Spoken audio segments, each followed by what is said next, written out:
ओम शांति। जब आपका कोई कदर ना करे तो आप इसे सुनो और ये एक बात समझ लो, तो कोई आपको दुखी नहीं कर सकता है।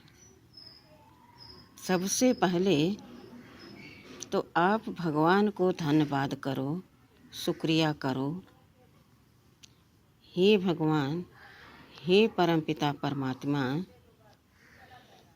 हमारी कोई कदर नहीं करता, मैं सबका सम्मान करता हूँ, लेकिन मेरे लिए किसी के दिल में ज़रा भी सम्मान नहीं है। इसलिए मैं आपको अपना मानकर आपसे रिश्ता जोड़ना चाहता हूँ। आज तक मैंने जितने रिश्ते बनाए, यही सोचते और कर्म करते आए, कहीं कोई हमसे नाराज़ न हो जाए, हमसे कोई दूरियां न बना ले, कोई हमें गलत न ठहरा दे। लेकिन करते करते हम थक गए, लेकिन कोई भी ऐसा व्यक्ति नहीं निकला जो मेरी कदर करे। सबके लिए मैंने किया, लेकिन जब मेरी बारी आई तो कोई मुझे पूछता भी नहीं, मेरी कदर नहीं करता। इसलिए हे प्रभु, हम सर्वोपरि आपको अपना मानते हैं।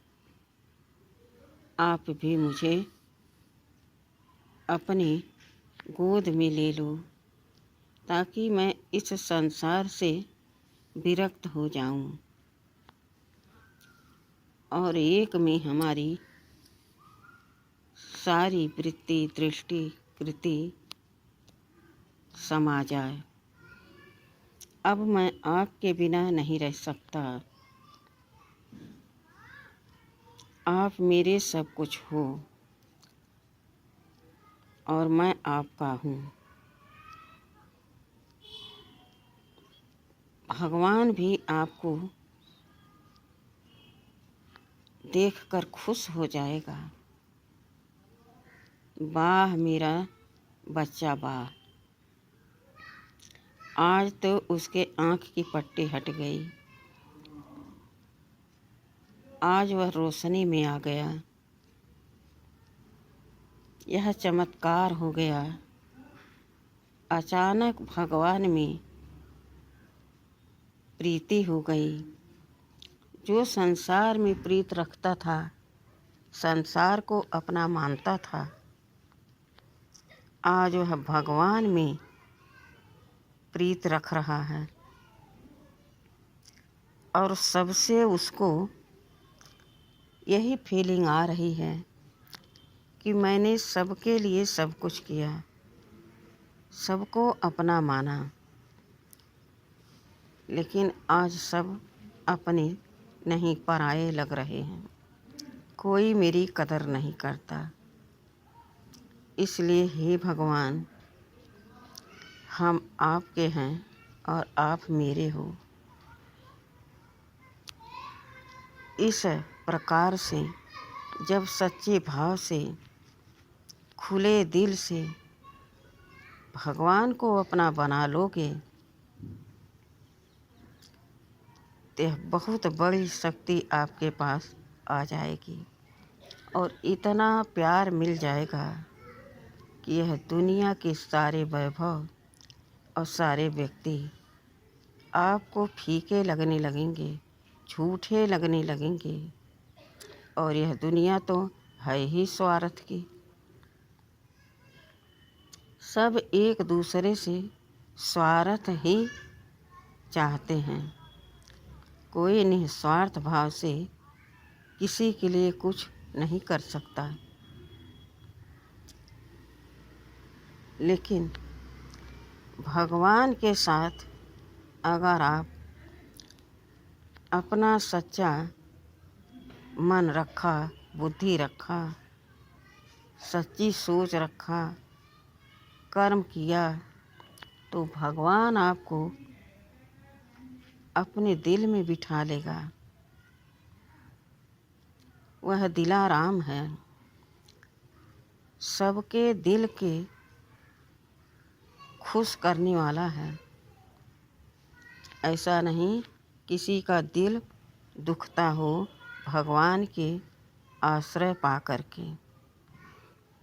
सबका दिल खिल उठता है, सबका मन खिल उठता है, बुद्धि तेजस्वी बन जाती है। तो हमें अब भगवान के ही सुखद अनुभव में अपना समय बिताना है। याद रहे, अब तक आप इंद्रियों के गुलाम थे, वैभव में खो गए थे, व्यक्तियों में आप एकदम उनको अपना मानकर सर्वस्व लुटाकर आज निर्धन बन गए। तो यह व्यक्ति, वैभव, यह परिवार कोई आपके काम नहीं आएगा। और सबसे कठिन बात है, अब तक आपको किसी भी कर्म में कोई रुकावट, कोई बाधा नहीं आई और आप सोचते रहे कि हम बहुत अच्छा कर रहे हैं, सब हमको अच्छा समझेंगे, सब हमको प्यार करेंगे। लेकिन परिणाम क्या हुआ? साफ साफ नज़र आ रहा कि यह संसार स्वार्थी है। सब एक दूसरे से स्वार्थ से चलते हैं। लेकिन याद रहे, अब हम परमात्म पथ पर निकल पड़े हैं। वह सारी वस्तुएं, सारे वैभव और सारे व्यक्ति आपके पीछे पड़ जाएंगे।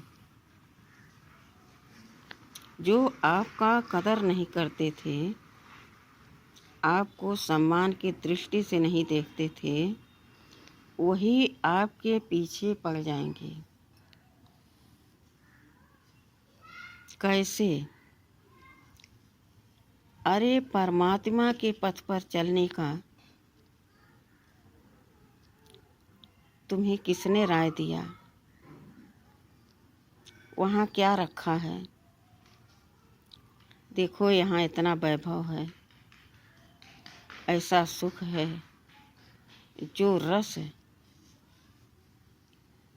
एक व्यक्ति के कर्मेंद्रियों से हमें महसूस होता है, वो भगवान में कहाँ मिलेगा? कहाँ फंसे हो तुम? फिर से तुम्हें उसी दलदल में डालने के लिए तरह तरह के प्रलोभन दिखाएंगे। जैसा कि आपने पहले सब कुछ अनुभव कर चुका है कि मुझे किसी से सम्मान नहीं मिला, कोई मेरा कदर नहीं किया। अब हम अंतिम पड़ाव में जब परमात्मा को अपना बनाना चाह रहे हैं, फिर से वही वैभव, वही व्यक्ति, वही वस्तु मेरे सामने घूम रहे हैं। यह कर्मेंद्रियां हमारी बहुत धोखेबाज हैं।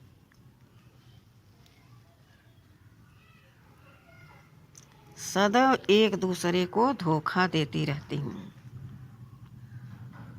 अगर कोई ज्ञानी समझदार आत्मा है,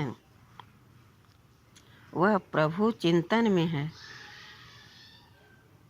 प्रभु में लगा है, तो उनका मुख मोड़ने में देरी नहीं करती हैं। इतना सुंदर वैभव, इतना सुंदर तुम्हारे सामने व्यक्ति है, तुम वहाँ जाके एकदम बैरागी बन गए हो। अरे 4 दिन की ज़िंदगी है, सुख सुविधा से संतुष्ट कर लो अपने को। अब आप विचार करो कि हम दिन भर में कितना खाना खाते हैं, तरह तरह के, और हर रोज़ अलग अलग प्रकार के खाते हैं, अलग अलग प्रकार से लोगों से मिलते हैं, अलग अलग प्रकार से हम वैभव इकट्ठा करते हैं। लेकिन क्या उनसे हमें तृप्ति मिली, संतुष्टि मिली? नहीं मिली। यह काम, क्रोध, लोभ, मोह, अहंकार बड़े कड़े दुश्मन हैं हमारे। एक एक कर्मेंद्रियां ऐसा हमें अपने चंगुल में फंसाना चाहती हैं कि हम उनके बहकावे में आ जाते हैं। पीछा एक तरफ हम चाहते हैं कि इनसे छूट जाए, लेकिन हम उनको छोड़ नहीं पाते हैं। लेकिन जब आप परमात्मा के सानिध्य में संकल्प करोगे, कर्म करोगे,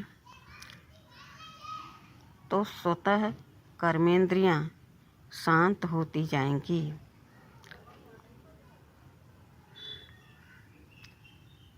इन कर्मेंद्रियों को चलाने वाली मैं आत्मा हूँ। यह शरीर मेरा रथ है, यह सब मेरे गुलाम हैं। मैं इन कर्मेंद्रियों की मालिक हूँ। जब यह संकल्प आप करेंगे तो कोई भी कर्मेंद्रियां आपको आकर्षित कर नहीं सकती। उनकी शक्तियाँ धीमी पड़ जाती हैं और आध्यात्मिक शक्तियाँ बहुत तीव्र गति से आपको उड़ान भरने में कोई कमी नहीं छोड़ती हैं। बस आप दृढ़ निश्चय से परमात्मा के चिंतन में लगे रहो, तो आपका यह जीवन सफल बन जाएगा और अगले जन्म के लिए आप पुण्य जरूर जमा कर पाएंगे। इन कर्मेंद्रियों के कारण हम दर दर के ठोकरें खाते हैं, कभी रोग से ग्रसित, कभी किसी वस्तु व्यक्ति के कारण शोक में अपने आप को जलाते हैं, कभी किसी व्यक्तियों के संबंध संपर्क में आने पर पहले उनसे खूब सुंदर व्यवहार हुआ, लेकिन बाद में जैसे जैसे हमारे कर्म, बोल, सोच उनके सामने प्रकट हुआ, वैसे वैसे उनको नफरत आने लगी और वह आपसे घृणा करने लगे। यहाँ तक उतर आए कि इसको अब हम ख़त्म करवा देंगे या ख़त्म कर देंगे। विचार करो, ऐसे धोखेबाज से हमको कितना सावधान रहना चाहिए। इस जन्म में अगर हमने अपने आप को इन दुश्मनों से अलग नहीं किया तो याद रहे जन्म जन्म हम इनसे पीछा नहीं छुड़ा पाएंगे, क्योंकि इस समय स्वयं सर्वशक्तिमान हमें शक्तियाँ दे रहे हैं, समझ दे रहे हैं क्या गलत है और क्या सही है। अब निर्णय आपका है, भाग्य आपका है।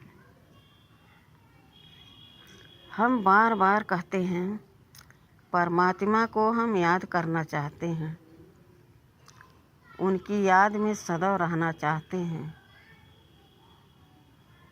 लेकिन हमारा मन रुकता ही नहीं, टिकता ही नहीं, एकाग्र होता ही नहीं।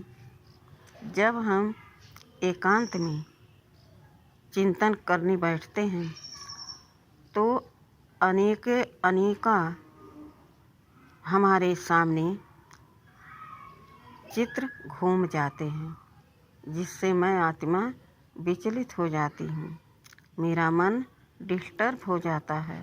मुझे यह महसूस हो जाता है, अरे हम तो बाबा की याद में बैठे हैं। यह शब्द, यह चित्र मेरे सामने कैसे आ गया? इसका यही कारण है कि हम बाबा की याद को भूल गए और बीती हुई बातों को, बीते हुए कर्मों को अपने मन के ऊपर केंद्रित कर लिया। जैसे एक हवा का झोंका आया और निकल गया और हमें 1 सेकंड के लिए महसूस हो गया कि हवा तो चली है और चली गई, तो मेरा मन एकाग्र नहीं हो पाया। इसी प्रकार से जो हमारे जीवन में इतने संबंधी हैं, इतना धन वैभव है, वह सब हमें भगवान से दूर करने का प्रयत्न सदैव करते रहते हैं। मेरे मन में वह छप जाता है और जब हम कोई धर्म कार्य में अपने मन को लगाते हैं तो मेरा मन एकाग्र हो ही नहीं पाता। इतने कड़े बंधन हैं इन कर्मेंद्रियों के।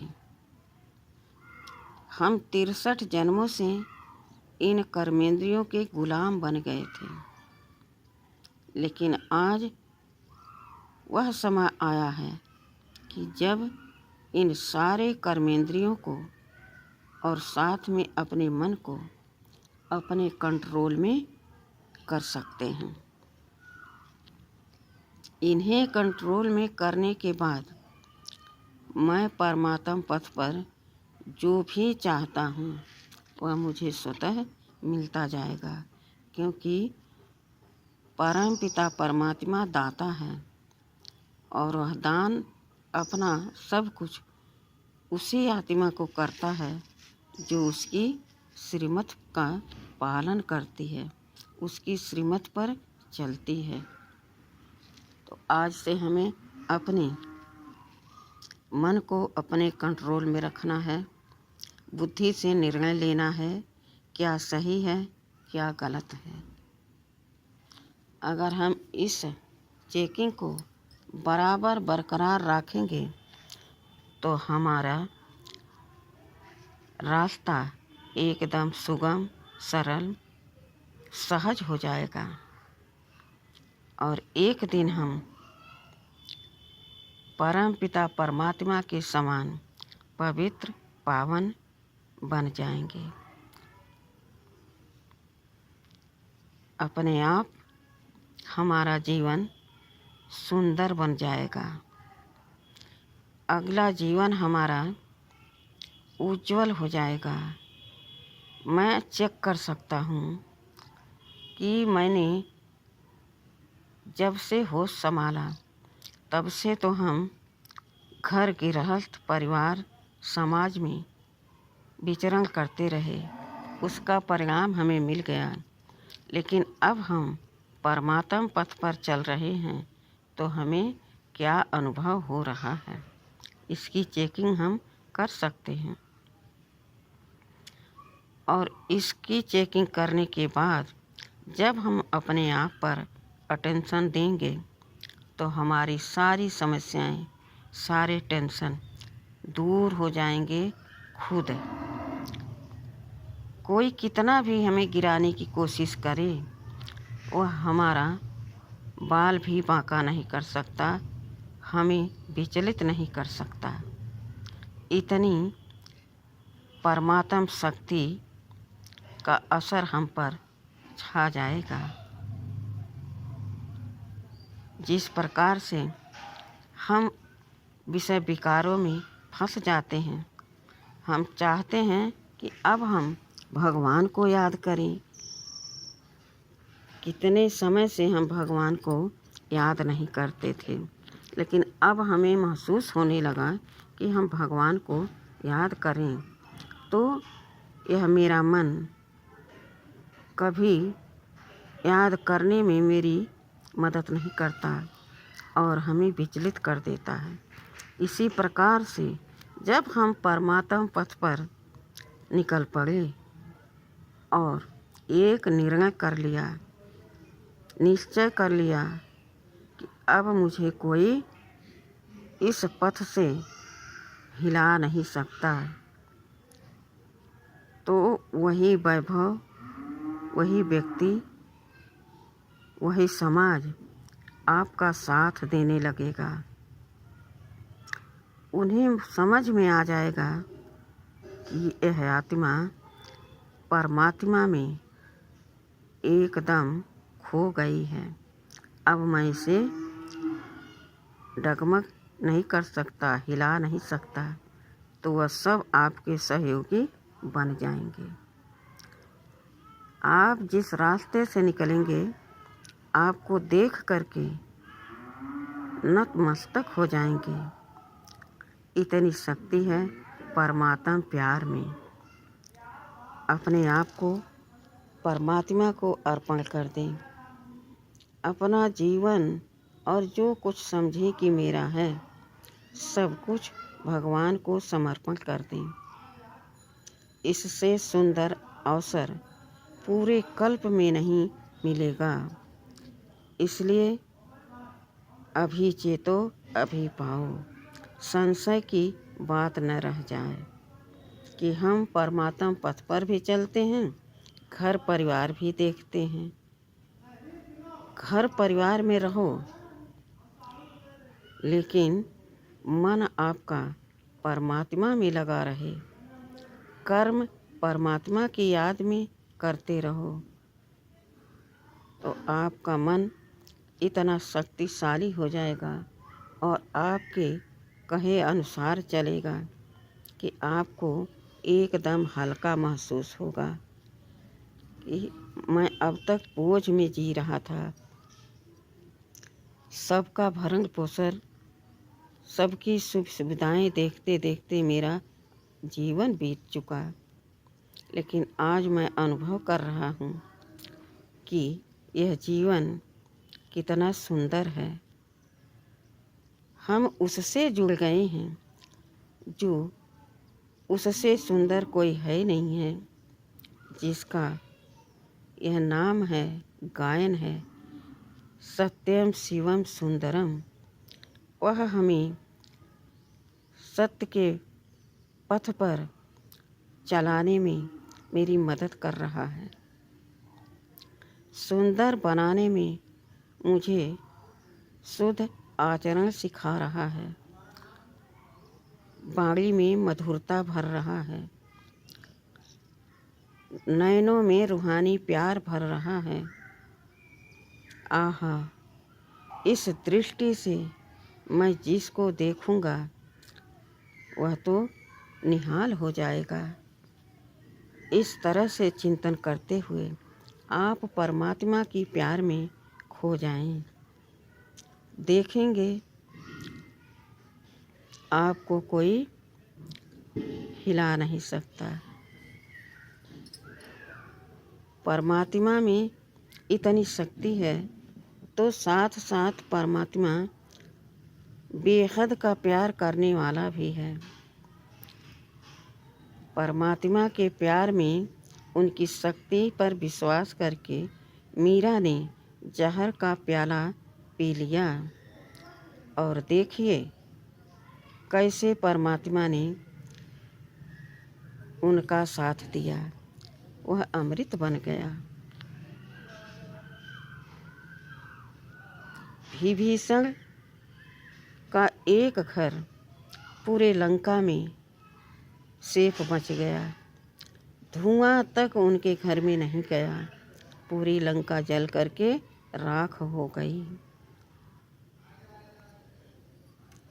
यह सत्य घटना सबको पता है। द्रौपदी भरी सभा में पुकार रही है, अपने पूरे कुटुंब के आगे, पतियों के आगे दौड़ रही है, गिड़गिड़ा रही है, और उसका वहाँ इज्जत बेइज्जत में परिवर्तन हो रहा है, लेकिन कोई उसका सहारा नहीं बन पाया।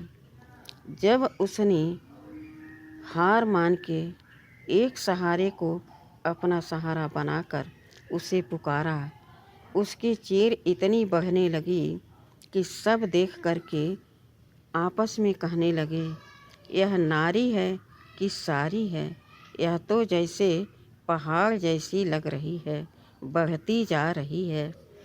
तो देखिए, परमात्मा के सुख में और उनकी शक्ति में, उनके प्यार में संशय करने की किसी में नहीं होनी चाहिए।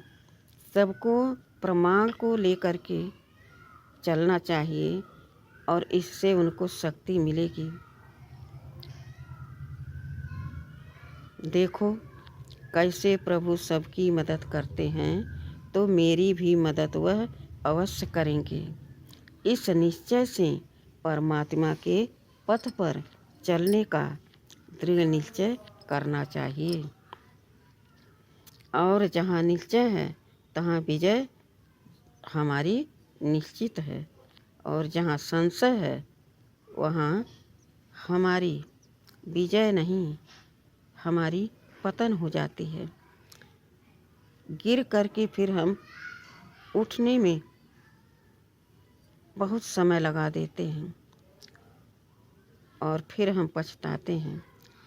जो किया कराया पुरुषार्थ बना, पुण्य बना, सब मिट्टी में मिल गया। अब फिर से आप करो तो इसको समझदार नहीं कहा जाएगा। इसलिए समझदार बनो। जिस तरह से आप एक खेत में सफाई न करो, बीज न डालो, तो स्वतः उसमें घास फूस उग जाएगा और उसको कोई देखना भी पसंद नहीं करता है। इसी तरह से जब हम अपने मन को परमात्मा में नहीं लगाते तो सारी सुख सुविधाएं सारे व्यक्तियों से मिलते, उनसे संबंध निभाते हम थक जाते, लेकिन न हमसे कोई संतुष्ट होता और न हमारी कोई कदर करता है। इस पर गहन चिंतन करें, विचार करें और अपने मन को भगवान में लगाएं। हे प्रभु, आपने इतना सुंदर हमें तन दिया और साथ साथ सब कुछ दिया, लेकिन हम उस धन वैभव में खो गए जो आपको खो दिए। लेकिन आज प्रभु आपने हमें अपना बना करके हमारे सारे जीवन के जितने भी मैल थे, जितने भी पाप थे, सब कट जा रहे हैं। मैं एकदम सुंदर सी आत्मा चमकती ज्योति अनुभव कर रही हूँ। ऐसा सुखद अनुभव आप विचार करो, आप शब्दों को देखो कि कितना सुंदर भगवान का स्वभाव है जो हमें सुंदर बना देते हैं। अगर छल कपट वाला व्यक्ति हो, आप उसके साथ कितना भी व्यवहार करो अच्छा, तो छल कपट करेगा। लेकिन परमात्मा छल और कपटी को अपना सच्चा और प्यारा मित्र बना देते हैं, भक्त बना देते हैं, उसका सारा संकट दूर कर देते हैं। कितनी महिमा करें हम अपने परम पिता परमात्मा शिव बाबा की। इस तरह से जब आप चिंतन करेंगे तो सारे संबंधी, सारे वस्तु, सारे व्यक्ति आपसे स्वतः दूर चले जाएंगे। जब किसी को जगह नहीं मिलेगी हमारे सामने, हमारे दिल में, मन में, तो वो ऑटोमेटिक दूर होते जाएंगे और परमात्मा का सर्व शक्तियाँ, सर्व गुण, सर्व खजाने हमारे में समाते जाएंगे। विचार कीजिए कि क्या सुंदर है, क्या सत्य है। हमें निर्णय करके उस पथ पर चलना है जहाँ हमें सुख शांति मिले। जहाँ सुख है, शांति है, वही सब कुछ है। धन हमें सुख नहीं देता, लेकिन परमात्म शक्ति, परमात्म प्यार, उनका दुलार हमें शक्तियों से भरपूर कर देता है। अच्छा, ओम शांति।